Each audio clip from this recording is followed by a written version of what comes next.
Good. So, again, good morning and thank you. Let me start by thanking the Bundeskartellamt, Andreas Munt and all his team for the kind invitation to moderate this panel. This is always an amazing conference, a landmark conference with this impeccable informality, German informality, but which is always impeccable and on time. So, we're going to speak here in the panel about competition law. The title of the panel is Competition Law Meets Geopolitics, which I think it's a topic that was already addressed by several of the former speakers here. We have listened to the Secretary of State, to the Chairman of Airbus, to the Commissioner, and all of them, they addressed this new reality of geopolitics and the interplay between competition, policy, and other policies, industrial policy, trade policy. So this is, I would say, a timely and increasingly central debate for competition policy. And the question is how to safeguard fair competition in a context where economic policy choices are increasingly shaped by political interests that affect market structures and dynamics.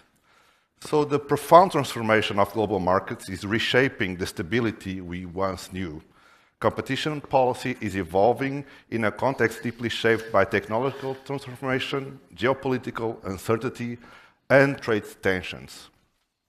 We know that the multilateral approach to international trade is freeze nowadays, and it was somehow replaced by a bilateral approach to trade relations.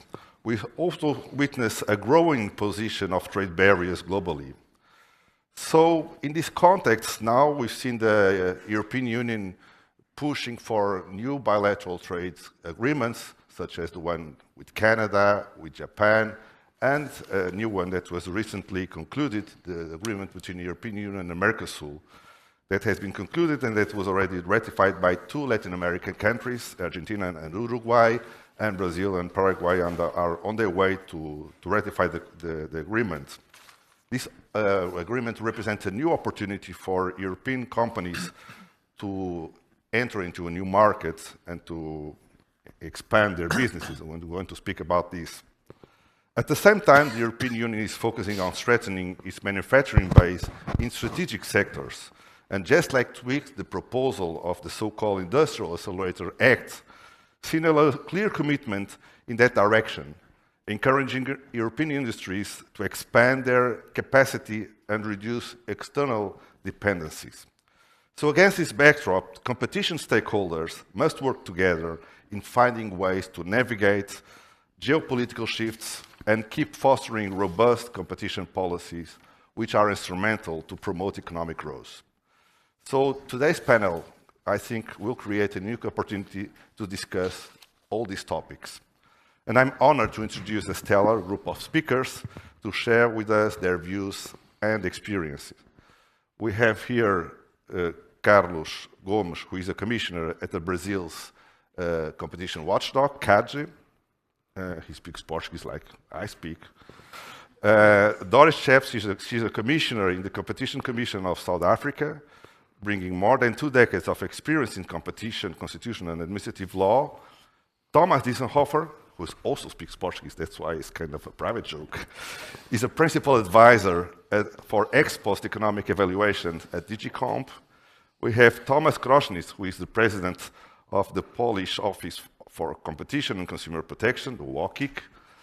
And last but not least, we have Professor Veronika Grimm. She's a member of the German Council of Economic Experts and Professor of Energy Systems and Market Design at the Technical University of Nuremberg.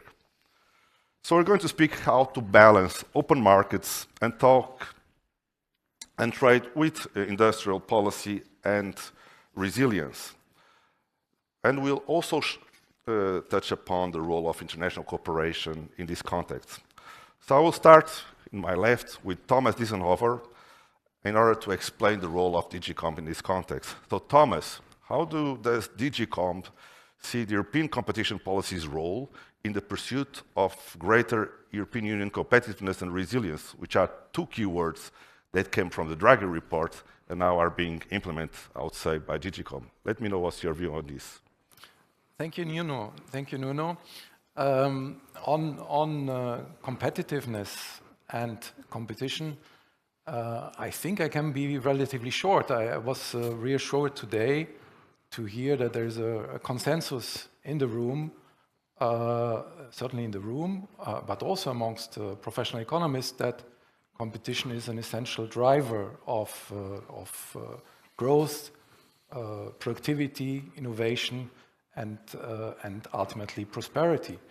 Now, I can also reassure you, we did a survey 2 years ago of export champions in European export champions. These are firms, so what do firms think about competition and competitiveness? And they confirmed first in the survey that competition in upstream markets is very important for them. But interestingly also, a vast majority confirmed that competition in the markets where they themselves are present drives them to more innovation, more efficiency, more productivity. So competition at home is an essential precondition for competitiveness around the globe. Now, on resilience, let's turn to resilience, which is really the topical with this situation. The first point is the one that Teresa Ribeira made.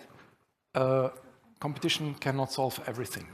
There is the main role is, first of all, other policies. We're talking here, on the one hand, the Commission is engaged in working on the hedging. This is what we heard this morning through a network of trade agreements. We have recently done Mercosur, as you said. We have now partnerships with 76 countries around the world. This provides greater market, greater hedging, greater alternatives, and helps us to diversify supply chains to reduce dependencies. This is the external side. Then there's the internal side. We have to work on our vulnerabilities, and there the Commission is active with a strengthened industrial policy focus. This industrial policy is a competition-friendly industrial policy. We have, and it is an industrial policy which tries to be balanced. We had last week the Industrial Accelerator Act. We've heard about it. The discussion is also not yet fully finished on how it goes, but as we heard this morning, I think there will be a balanced industrial policy and will be a competition-friendly industrial policy. Now, more specifically to competition.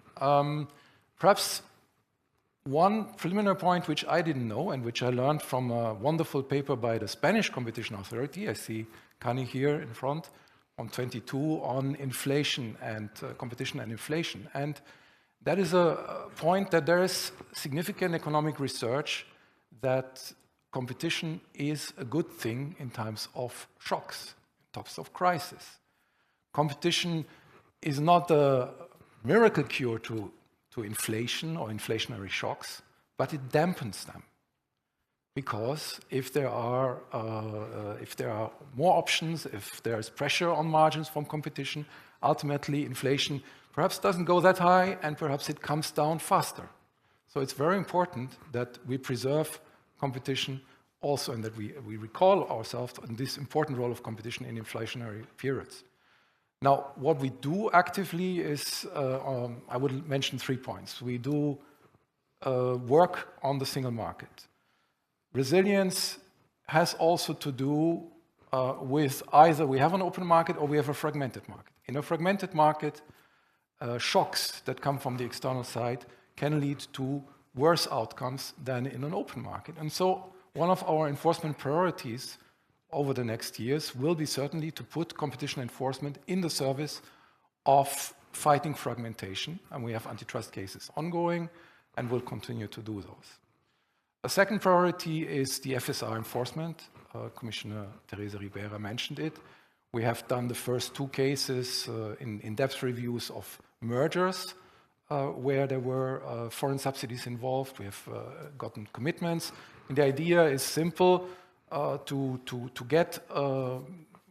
be open to investment, but to make sure that these firms that come to Europe and play here on a level playing field and are not excessively subsidized. Interesting also, perhaps on this account, is that we're doing 2 cases that are not merger related in the FSR field. So we have on one ongoing investigation on wind turbines, which is a definitely important market for competitiveness and sustainability, and one on security tech and security equipment, which we didn't anticipate, but again is something in the current context also certainly important. Now, last but not least, on the merger review, Teresa Ribeira mentioned it. We have been thinking quite hard on whether and how to bring in resilience in the competitive assessment. And if one thinks about it, resilience is about dependence, and it's about diversity of supply. And these 2 issues are issues that we very often encounter in our merger cases and which we are also good at looking at. We do this in vertical theories of harm, in horizontal theories of harm. And we are, also from our recent case experience, we see that cases can be bad for, mergers can be bad for resilience. Teresa mentioned it, creating single choke points on supply chains. Or they can be good for resilience. So we have the intention to bring the topic into we want to provide guidance in the merger guidelines. We want to provide guidance on when mergers are bad for resilience, when mergers are good for resilience. What is important is that what we mean with resilience. We mean resilience of the internal market. We do not mean, obviously, the resilience of one firm, possibly even at the expense of one other firm. So what we still have to respect is that the limits of our assessment are we can only look at competition. So if there is no impact of the merger on a parameter of competition, which we can analyze within our framework, then it's a matter of public security, and this is not for competition law. This will remain for national laws and for FDI. So I think to echo what Teresa says, reach out, but not overreach. This is essentially what we want to do on the merger guidelines. Right, and just a follow-up question, going a little bit back, and we heard Ahmed Ossefi speak about the role that US now have in terms of competition policy. What's your view on the tensions that we perceive between the US and the EU nowadays in that context? How do you see the future? One important caveat that we always have to make, we are very open to trade, and we are very interested in excellent relations with the US and others, is that when companies come to Europe and benefit of this internal market with 450 million consumers, which is really a very impressive and very attractive place to do business, then obviously there will be rules that apply that have to be decided by our democratic institutions, by the European Parliament, by the Council. So these rules are non-negotiable in a certain way, and we will continue to enforce them, also as Teresa explains it. Perhaps on the point we hear sometimes, we didn't hear it today, and I'm really, it was a very positive fireside chat that we had today. Sometimes we hear that we would be discriminating or using protectionism, the DMA, and there we are. We disagree. We do not have a different set of rules for European firms or for foreign firms. From a protectionist point of view, it's very important to bear in mind who is bringing these cases.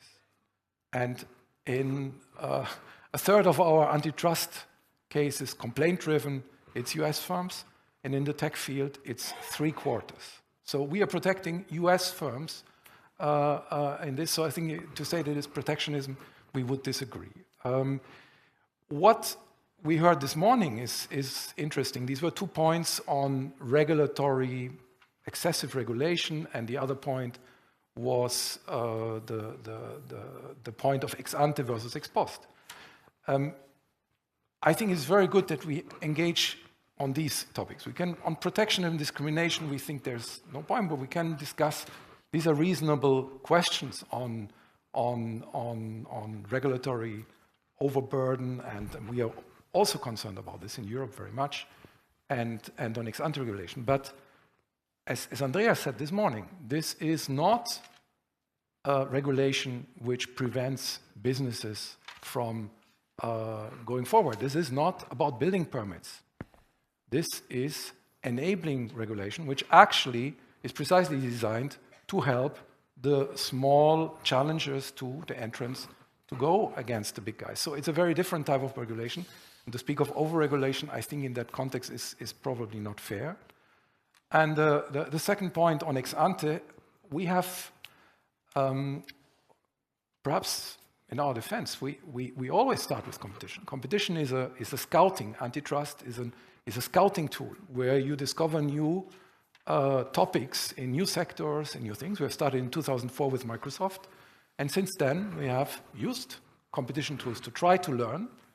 But we have realized, as before in telecoms, as before in energy, as before in payment cards, that punctual competition enforcement cannot solve something which is more systemic, and that for this area, a regulatory tool is justified.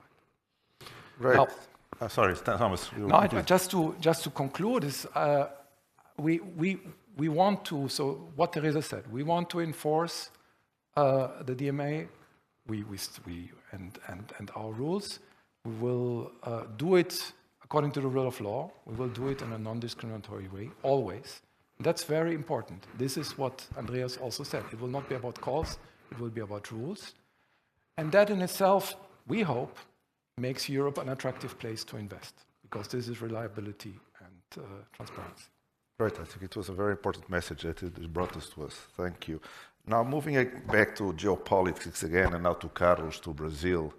I mentioned the agreement between the EU and the Mercosur, which I think it's a very important agreement, not only for European firms, but also for Latin American firms.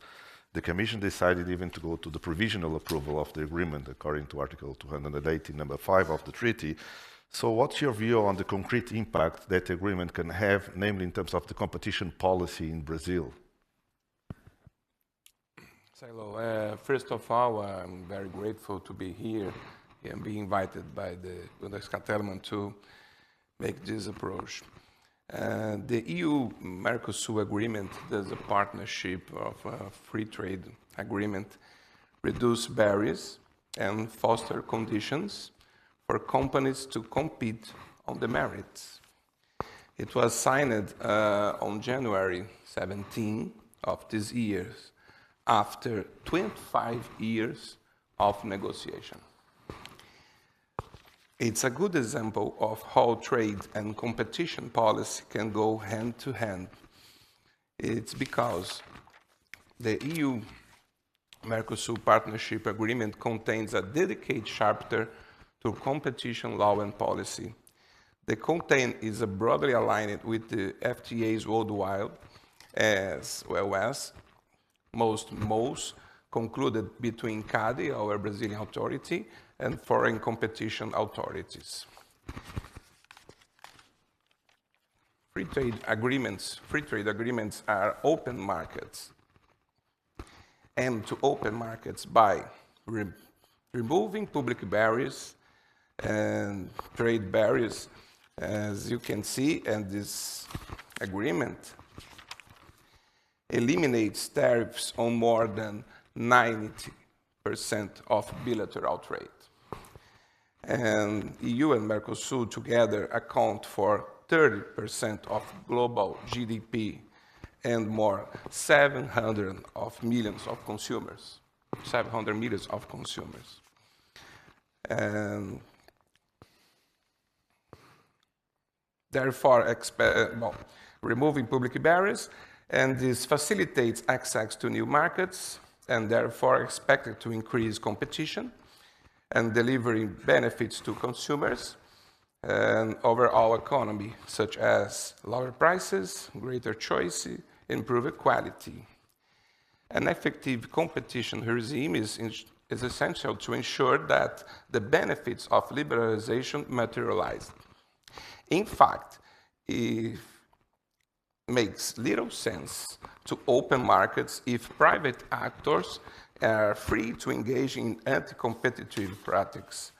So there are principles that antitrust law has the same aims that principles regarding the recognition that anti-competitive practices and anti-competitive measures may undermine the proper functioning of markets and reduce the benefits of trade liberalization.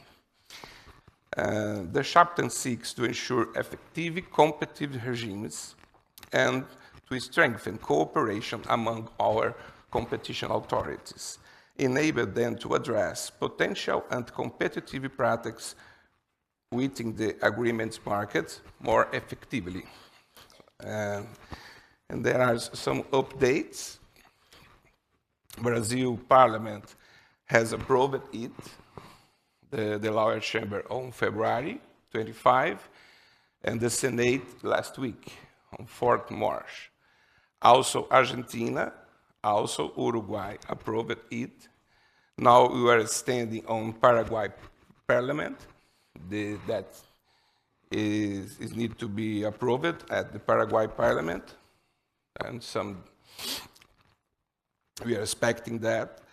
And on the side of European Union, as we said, the agreement can only be fully concluded once the European Parliament has given its consent. In January, the European Parliament referred the agreement for judicial review to seek an opinion on whether it complies with EU treaties.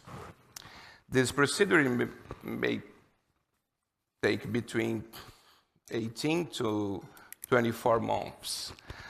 Led by France and Poland, some EU countries opposed the agreement out of concern that their agricultural procedures could be placed at a competitive disadvantage vis-à-vis producers in Mercosur.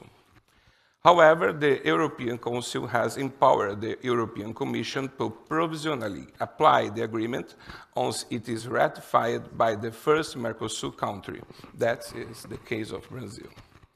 So that's it. Great, Carlos. So we got a view coming from Latin America about the EU Mercosur.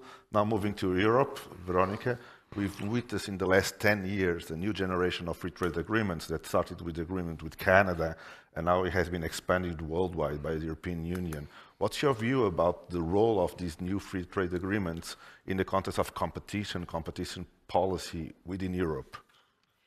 Yeah, first, thank you for having me at this conference again. What is the role of these new trade agreements? I think it's very important. You have to observe that Europe has not been growing as fast as other regions in the world. Also, the US is growing much faster, and the Asian emerging countries in any case. So I think protection against geopolitical pressure comes also through growth. These trade agreements make us grow together with countries worldwide because they open up trade, they open up opportunities in both countries. But of course, you mentioned it, there's also groups that are concerned because they are affected negatively by trade agreements. And I think we have to communicate within the European Union, and we have to have a discussion that it is worth it to go through the structural change that comes with opening up to trade, because it makes us all better and more competitive. And there I see also a role of competition law. I think we have to be very careful not to implement protectionism through competition law and prevent joint growth through trade. in many, many areas.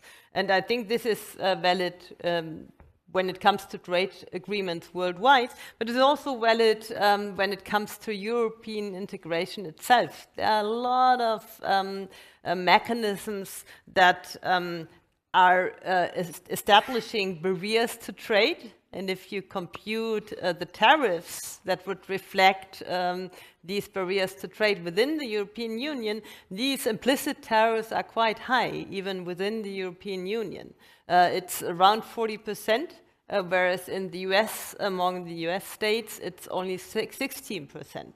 So I think we have to become better in giving up explicit and implicit protectionism in order to become stronger together, and especially in these geopolitical times, it's very important that a lot of countries that share values or interests grow together and bring prosperity to their populations.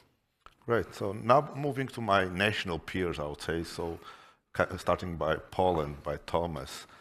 We've witnessed the new relaunch of the industrial European policy after the Draghi report, after the competitiveness compass that was written, and now we have some measures coming up, like the Industrial Accelerator Act, that try to promote and to relaunch industrial policy with competition policy at the same place. So what's the role here for national authorities? How can we keep fair and competitive markets in our work in this context, in the new EU context of a new industrial policy? Thank you very much for this question. Thank you very much for the invitation, Andreas, for organizing this, and all people who participate for organizing this this event. Discussing over competition and geopolitics is somehow also a topic when we as the NCAs can take voice, and we always should take this voice. I think that today, when we are focusing on lots of issues that are coming on the daily basis, we should have long-term perspective and somehow be an advocate for competition, competitiveness, and single market. And I think that we as the NCAs, we are cooperating with each other on the daily basis with European Commission. We have this potential to have much longer perspective than at least politicians usually have, because they have a really short-term perspective even when they think about the economy, because they have a mandate that usually they take for 4 or 5 years, and decision-making process is really, really short for them, because they think that, okay, if they can change something, they have maybe 2 or 3 years. And we have to be those advocates that protect the key values that we are operating on the daily basis. And I mentioned competition, competitiveness of the market, and of course, single market. And you know, when you ask people, when you ask part of the society, not the lawyers, not the economists, and normal citizens, about industrial policy that we have inside the EU, they usually will ask, okay, what type of industrial policy? Because they remember the world that there was an energy shift, that there is a huge problem of waste management, plastic bags, and it's the focus of European Commission how to be more green and green. But then, when we are thinking about competitiveness, people don't see the target, don't see the way. And sometimes we, on the daily basis, we know that those proposals that we heard from the business usually are somehow wrong answers for the question. The simple is that the issue concerning the merger control guidelines, and of course it's also the voice of the biggest companies that they want to merge, they want to build European champions as we had today. And this discussion focuses on the issues that sometimes won't solve the problem in long perspective. They will give some new problems to the society because someone will have to pay the bill, and these are usually consumers and SMEs. And the problem is sometimes not precisely shown, because the problem is for the business inside Europe is in many issues is the problem of scaling up compared to entrepreneurs in China or in the US. And here we have still a huge problem concerning barriers. Andreas mentioned today bureaucracy, but many these are barriers. It was also pointed out here. I can show easily two examples that are not, for instance, in the letter report. First is the non-tariff barriers, as you mentioned, and it's huge one, huge scope. We are thinking about the potential of European Union, and it's huge potential that we sometimes don't recognize properly. We have 450 million of consumers, and these are not normal consumers. These are well-educated, healthy people. We have quite coherent society, quite coherent business. These are usually middle-class people who have access to great capital, and it's a huge potential compared to China, India, even the US. And we have still lots of barriers, non-tariff barriers, that make it sometimes even impossible for companies to scale up to the SMEs that can be much stronger because of different quality issues, different local regulations concerning the products. And for many years, we haven't changed anything yet. We are thinking about, in drag report, the problem is to have speed up trains among the EU. And come on, it's not the problem in this area. We have the problem that our SMEs can scale up because the single market, to be honest, is not the single market. The second issue, for example, is the FDI screening. So we have lots of barriers that companies could merge, could take over another company and scale up across Europe. And it's impossible because individual countries have FDI screening for countries and entrepreneurs inside the EU. I would fully understand it would be for countries and entrepreneurs outside the EU, but not across Europe. And we have it in majority of countries when it's really shaped the area and the economy across EU. So we should somehow point out and be the advocacy on the single market. Then, of course, we should also think about the competition at the global level. But when we don't eliminate these barriers across EU, then it is really, really difficult to try to compete among the global perspective. And we have a huge potential. We have really a huge potential because we have access to capital.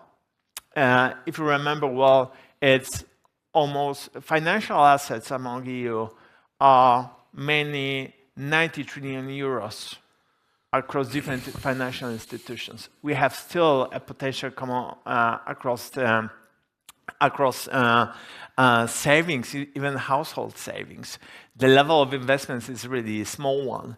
Of course, the GDP increase is also small compared to other. Last year it was 1.1.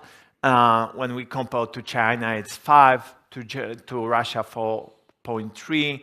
To the US, 2.8. So a huge shift is necessary if we want to make long-term investments, when we want to think of high-tech and high-value industry.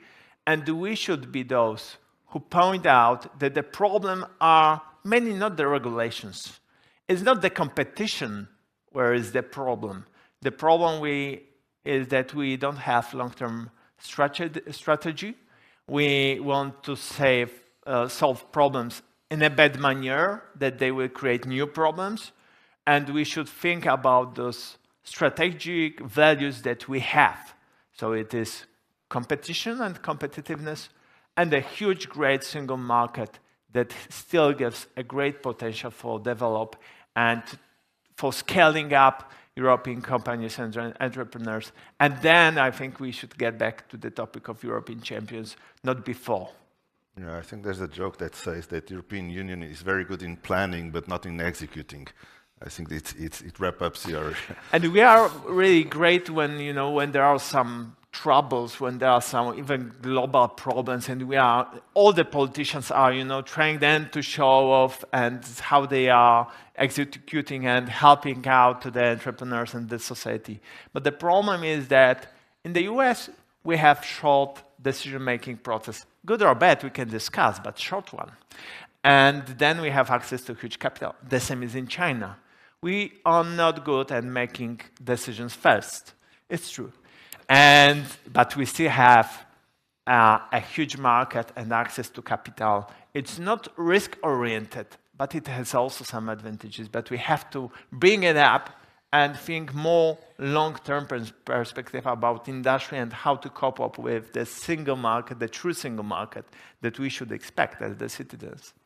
Right, so now moving to Doris. Doris, good morning. It's a pity that you cannot be here in person. Anyway, it's good to see you online, on screen. Doris is a strong voice. I don't know if you are listening to us. Well, if you were here in person, you have a great dinner last night that was offered by the Bundeskartell. Always amazing dinner. Anyway, we're going to talk a little bit about the political context and the political influence on competition policy. And we know that in South Africa you have the famous public interest clauses established in the competition law. What lessons can be drawn from your experience at the Competition Commission in navigating the political influence, I would say so. Doris? Good day. I wasn't sure whether to say good morning or good day, but I think I'll stick to good day. It's safer for both of us. Thank you, Nuno, for having me. But let me start by thanking Andreas and the Bundeskartell for inviting me. I'm really, really sorry that I cannot be there in person, but it's an absolute pleasure to still be able to join and share the experiences of the Competition Commission of South Africa. Before I answer that question, I just thought to make some introductory remarks. Nuno, and I think we have been having these conversations for quite a while on geopolitics, industrial policy, and the role of competition. And I think we have seen that increasingly governments are focusing on industrial and investment policy to boost growth and competitiveness given the current economic environment. And as a result, this has put a lot of pressure on all parts of government, which includes competition authorities to contribute to that effort. We've had everyone even before me referencing the OECD report and the Draghi report, which has emphasized that competitive markets are essential to the industrialization and competitiveness agenda. And agencies are more and more being called upon to make this the case for competition, and we have had to come to do this. I think to be responsive to this agenda, competition enforcement needs to be more focused on the targeted industrial sectors, on rapidly removing barriers to entry and expansion to boost investment and innovation, and advocating for pro-competitive industrial policies or broader reforms. And how do we do this? I think first, agencies need to be more focused on pro-competitive interventions and be more forward-looking. And I think Tomasz has spoken a little bit about this, on new sectors to ensure that they are shaped competitively. And this includes removing regulatory barriers to businesses. And here I'm not talking about abandoning enforcement, but more looking at regulation as dealing with risks, the big risk, so that we don't have over-regulation dealing with smaller risks. An example I like to give here is we have had to, we had not amended our merger threshold since 2017. And what it has meant is that even measures that ordinarily would not raise competition concerns have had to be notified to the Competition Commission. And what we have done now is we have put in place, we've published regulations for the reduction the increase of measure thresholds, so that we only get notified of those measures that are likely to have competition concerns. So these are the sort of interventions we need to be looking at.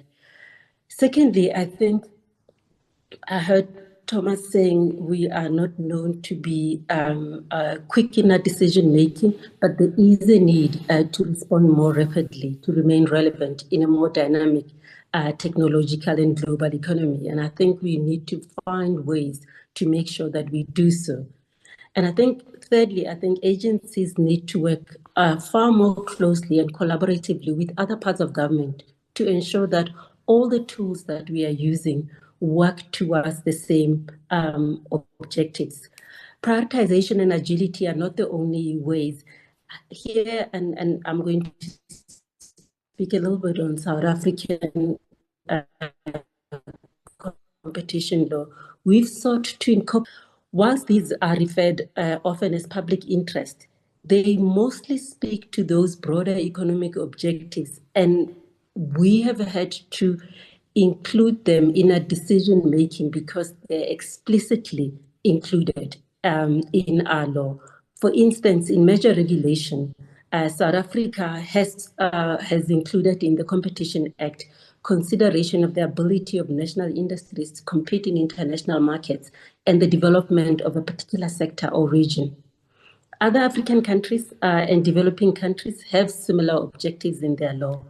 We also have provisions around participation and expansion of small and medium enterprises, which we see as essential for developing a more dynamic and innovative market through ensuring a healthy ecosystem of firm entry and expansion.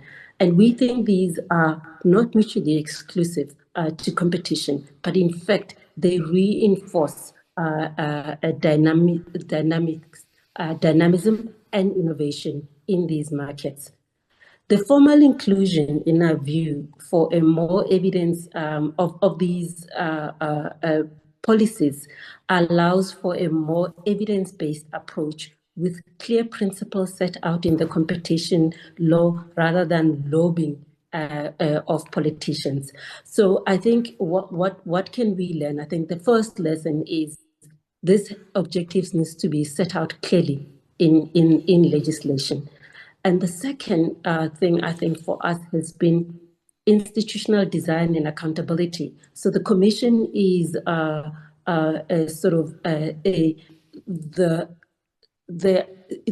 investigative arm of the three entities that has been established. You then have the competition tribunal, which is the adjudicative arm of the three entities, and then the appellate court, which then sits to hear appeals from the tribunal.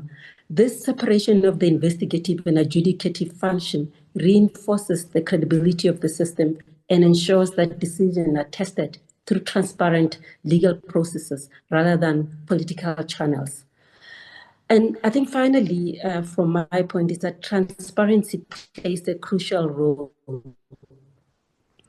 here. And I think we publish guidelines, reasons for decisions, market inquiry reports, and all the cases that are adjudicated, they are done through an open proceedings.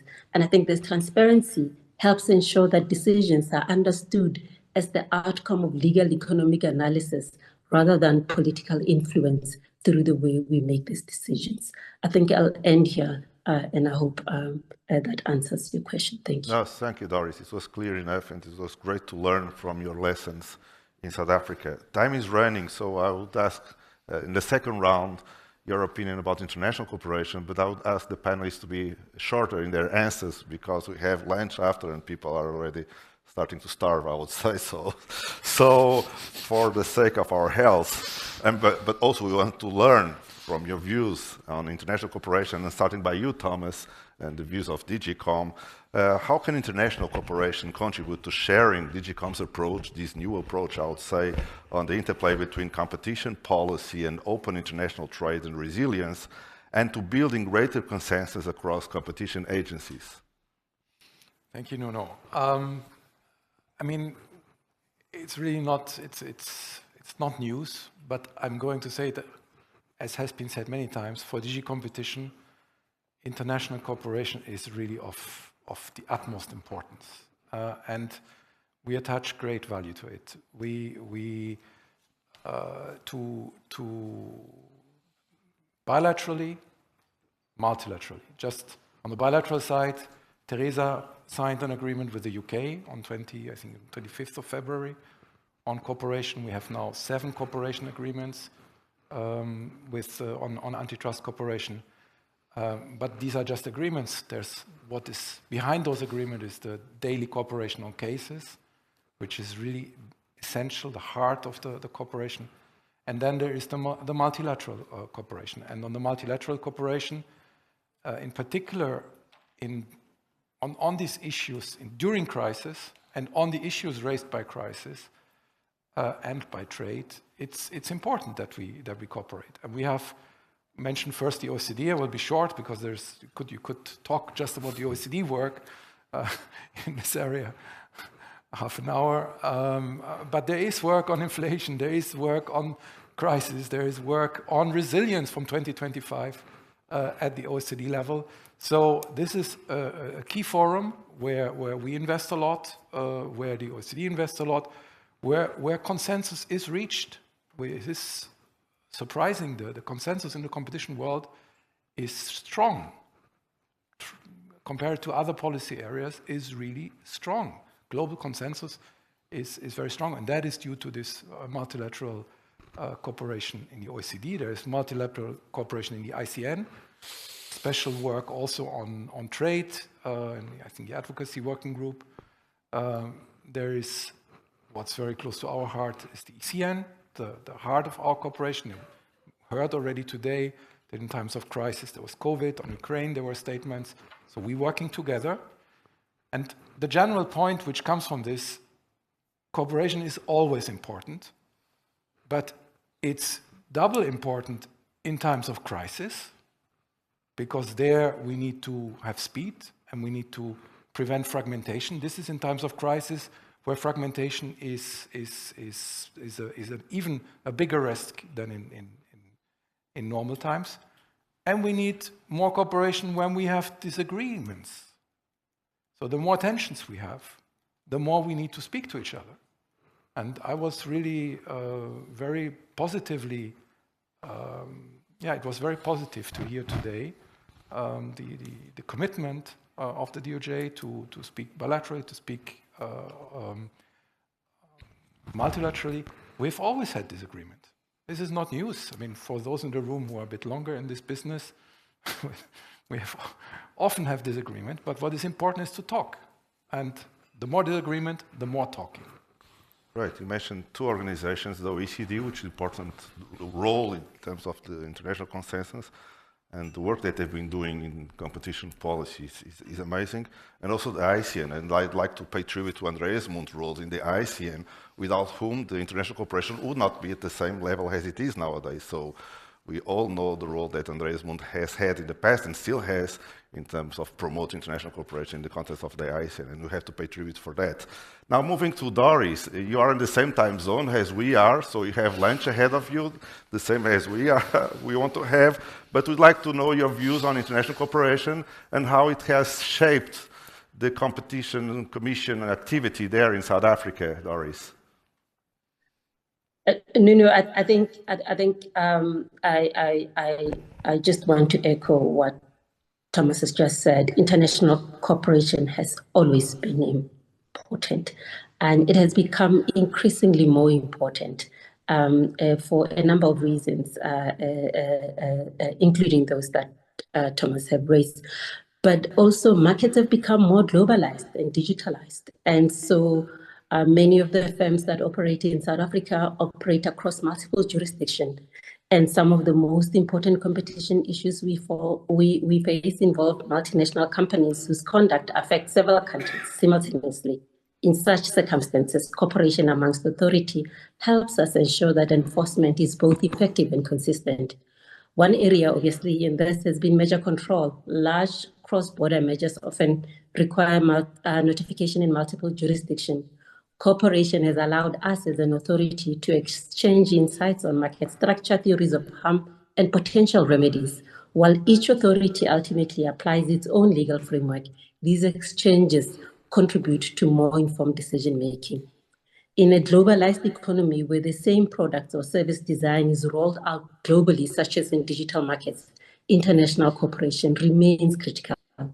Many digital platforms that play a significant role in South African commerce are headquartered outside our jurisdiction.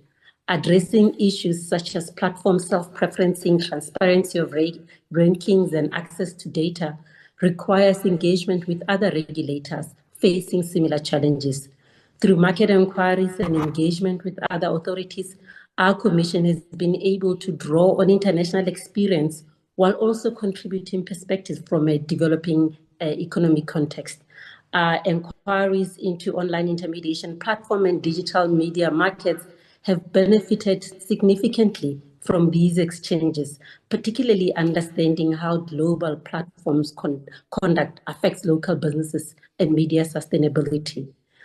Our discussions on remedies in digital markets, we found, are typically global in nature, as firms wish to avoid cost of multiple different regulation. And in measure control, the coalition of willing jurisdictions have at times updated each other on findings on the direction of remedies. For a country like South Africa with a small economy, its voice is unlikely going to be determinative on these remedies, but it often rides on the work that has been done by others where it faces similar concerns. The Google Fitbit a measure where the EU remedy along with trustee was extended to SA to resolve the data silo issue that we were faced with.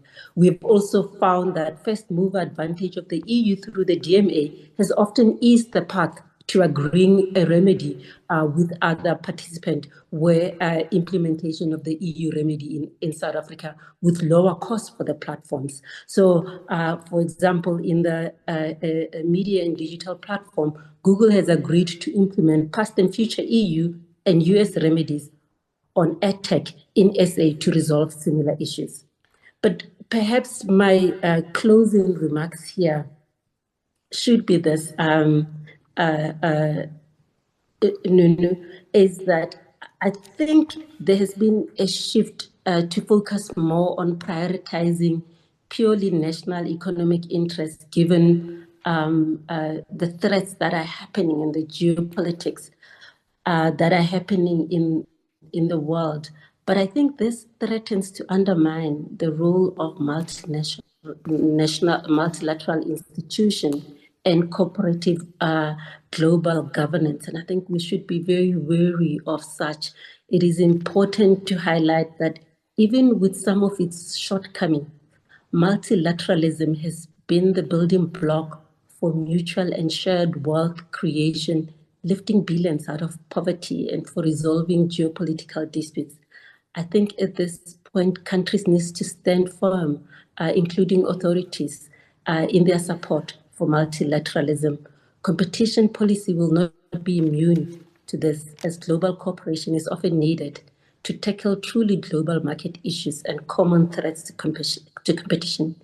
Even if individual jurisdiction is still national, it is important as competition authorities to recommit to cooperative institutions like the ICN, the OECD, and all network of mutual assistance to ensure the spirit of multilateralism remains strong.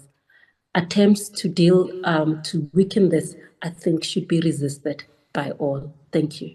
Yeah, thank you, Doris. So you mentioned the ICN, the role of the ICN, the role of the OECD, which are fundamental nowadays. And going back to Europe, Tomasz Deisenhofer just mentioned the ECN and the ECN, and I can witness that it's quite important on our daily activity as an authority. And moving to you, Tomasz, what do you think about the ECN? And do you think, is it possible to keep 27 member states to keep rowing the same pace in the same way nowadays, in the same direction, or do you think we can have divergences that it's not bad at the end? Mm-hmm. The question is probably not if we can, but how. I I don't know whether you remember the motto of European Union is united in diversity. And sometimes we forget that we have to be united to continue this huge project that we decided to start and develop. And I'm not, as I mentioned, I'm really keen of the possibilities we have, advantages we have, and the potential we have. And I'm not afraid about resources at the end of the day.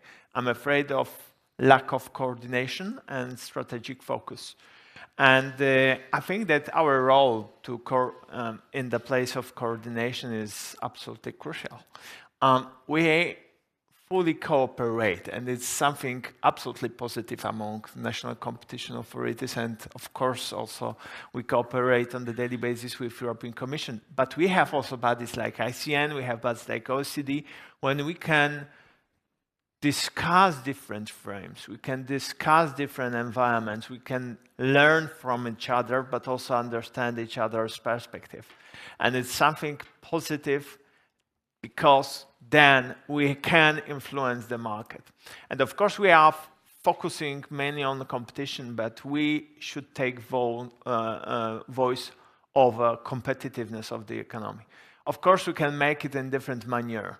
We can give guidelines showing the structure, showing where is the lack of competitiveness or where are the regulations that make barriers for competition and competitiveness of the economy or the growth.